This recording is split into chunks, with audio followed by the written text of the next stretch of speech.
来看到北韩为了要庆祝前领导人金正日冥诞，提供外国游客自新冠疫情大流行封锁边境来第一次可以前往北韩旅游的机会。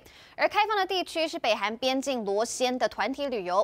不过，根据 CNN 的报道，北韩政府的命令有极大的不确定性，因此多数的西方政府呼吁民众尽量避免前往北韩。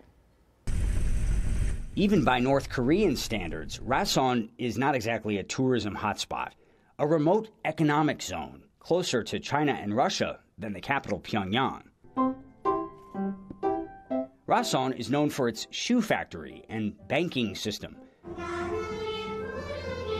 There's also a textile factory and sea cucumber breeding farm.